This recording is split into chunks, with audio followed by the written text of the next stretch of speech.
it's Graham from my Chemical Free House. This is a 3-part series on my small camping shelter, emergency shelter, insulated camping tent for mold avoidance for people who are extremely chemical and mold sensitive and who need an insulated place to stay to escape mold and don't have an indoor option right now, or a regular indoor option. So this is a foam shelter this is obviously a model of it.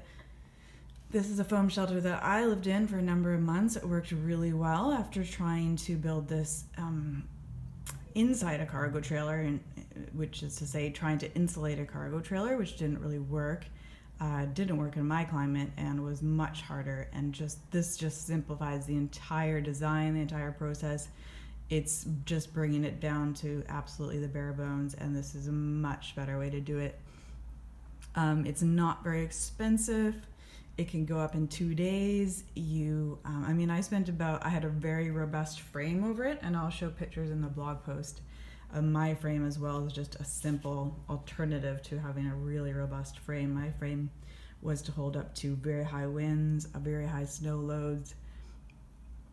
So with that really robust wooden frame, it did cost about 1,000 Canadian dollars, including some of the labor, and some of the labor was volunteer. So not very expensive. You can go to a hardware store, buy all these things, and if you have people that are there ready, you're gonna have the shelter in 2 days. It's got the same insulation value, which is called R value, of a house. If it's a regular 2x4 walls that have fiberglass insulation, then 2.5 inches of this foam. So this is XPS foam. It's this blue stuff here. It can also be pink. It's the same product. I'm going to talk in the next video more about materials and their safety and which foam you should choose and some alternatives here. But this is 1 inch in my model of XPS foam that's painted, and I'm going to talk more about why I think it's better to paint it. But if you're building this, you need at least 2 inches just for it to kind of hold itself up. It is holding itself up by tape, both here and in real life when it was at the real size. So you really need 2 inches to hold it up, and 2.5 would give you a huge insulation value. So we're going to talk more in the third video on insulation, how to air seal it, how to make that, how to put that together. So I just wanted to give those overall specs. I don't think that it's toxic structure. If you are a little bit concerned about this type of foam, then we're going to talk about the other types of foam, some alternatives. We're going to talk about the windows, which I didn't cut because I was really getting blue dust all over my house. Inside, I did put down a flooring. It's not vinyl. It looks like vinyl. These aren't vinyl either.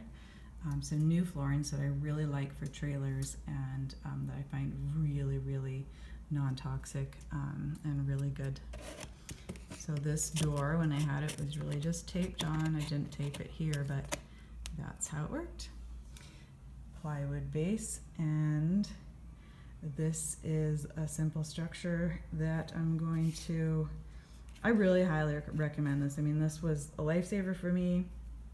I just can't, I wish I had this earlier on in mold avoidance. It would have saved me from traveling around the world to trying to find warm climates to camp in. It would have kept me in a good outdoor air area with, and staying warm. It just would have completely changed everything to have something this inexpensive and this warm and easy to set up anywhere. You can buy these materials certainly anywhere in the US and Canada, and many other countries too.